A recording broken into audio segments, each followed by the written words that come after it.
Imagine it's your first day of school. You're only 5 years of age. Then you meet this other guy. He's also terrified and 5 years of age. Then jump ahead 62 years and you're sitting in a car doing a road trip with the same guy sitting beside you. Yep, Dave and I had another leave pass. Our respective wives said that we can do another road trip. It's the 27th of October and I leave the North Shore and head up to Dave's place at Aotearoa, where we said goodbye to Sandy and headed north in his flash 4-wheel drive Volkswagen. Again, with no idea where we were going. We headed west and stopped for lunch at Dargaville, which is a quaint town with heaps of character. We even took a look at the Dargaville Hotel, which has huge character. It's like being transported back to the 1960s. Heading north again, we swung in to take a gander at the Trowson Curry Park, where we booted up and took all the precautions in regards to curry dieback. Dave strutted off with great enthusiasm, giving me the impression he was the Mike Guthrie of curry forest tramps. These are magnificent trees. They're so sturdy and strong, and the splendour they present in this environment is amazing. It's clear to see the curry dieback is certainly taking its toll. Even in this small park, we saw many of these magnificent specimens had become a victim to the dreaded virus. That's why many of the infected trees had to be chopped down to avoid them taking out the younger, smaller curries who were on their way to also becoming an icon of New Zealand. Getting a perspective of the sheer size and girth is hard to capture on camera. Good old Dave, he came to the rescue by matching his mighty girth with these big buggers.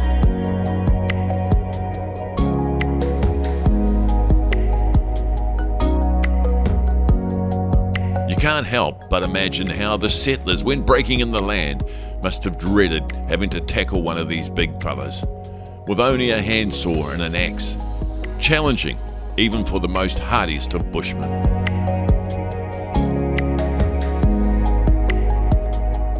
We then travelled north onto Openomie, where we found comfortable, relaxing accommodation.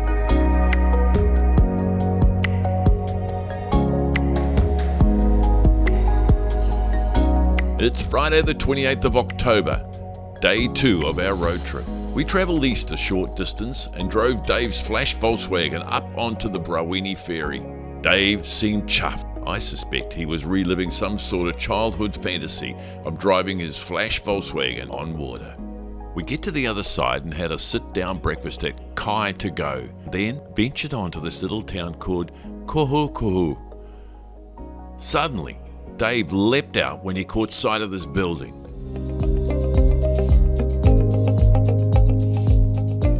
What a fascinating little town. Every building was painted.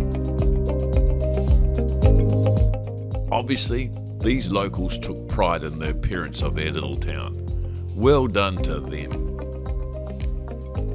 Then, of course, not everyone's concept of what looks good and tidy are the same. We then drove up to Apara Beach Settlement, which is the beginning of the 90-mile beach. We know that old schoolmate Mike Guthrie back in New Plymouth was painting his roof. We didn't expect to see him up here. We then headed north and went to the very top of the North Island to Cape Reinga. Again, Dave donned his tramping boots and assumed the Mike Guthrie strut as he tramped the last few kilometres to the very northern tip of New Zealand. Just look as these two mighty oceans collide. You can see the anger in the depths as these two giants shoulder each other, seeking domination.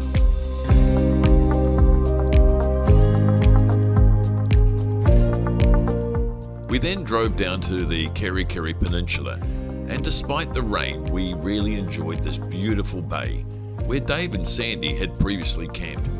Then drove on down to the Bay of Islands to Waitangi, where we checked into the Copthorne Fort. It's Saturday, 29th of October, day 3 of our road trip. We headed south in the rain when the right front tyre gave out. We fitted the skinny spare, after which Dave ducked into the bushes for personal reasons. I just couldn't resist taking this snap, capturing this delicate moment. We then limped back to Orewa and swapped Dave's not-so-flash Volkswagen for my trusty old Ford Falcon. We travelled south through Auckland and across to the Coromandel and landed at the comfortable Panui Pines Motor Lodge. Later, we caught up with our old schoolmate Stephen Cox and his good wife Carolyn. It's Sunday, 30th of October 2022, day 4 of our amazing road trip. The next morning, we had breakfast in Pauanui. Dave then showed me this exotic hot pools and bar nestled amongst these man-made rock formations and this native foliage. After that refreshing beer, we wound our way up to the Coromandel in the pouring rain. We dropped into the Star and Garter, and that's the name of a pub we used to frequent in Aberdeen in Scotland way back in the 1970s. At the bar, we asked the barmaid if the infamous 309 road was open. She said yes, but watch out for the pig man. He comes to town once a month and worries the locals. We quickly downed our drinks and headed that way.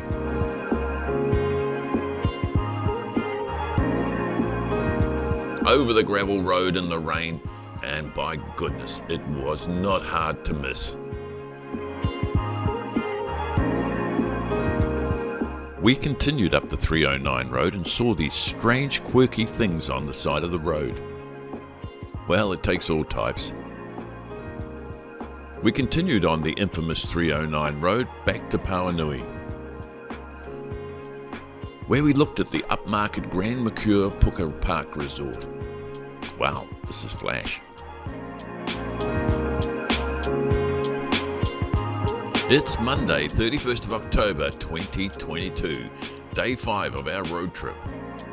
We took the long drive down to Taupo and checked into the Village Resort Motel. Then, that night, we headed out to the Vine Eatery for a fantastic meal and, yep, a celebration. Good wee trip. Good wee trip. It's Tuesday, the 1st of November 2022, day 5 of our road trip.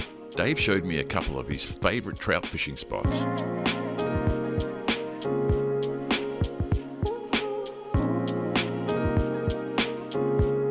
As we headed up the west side of Taupo, we took in the breathtaking views.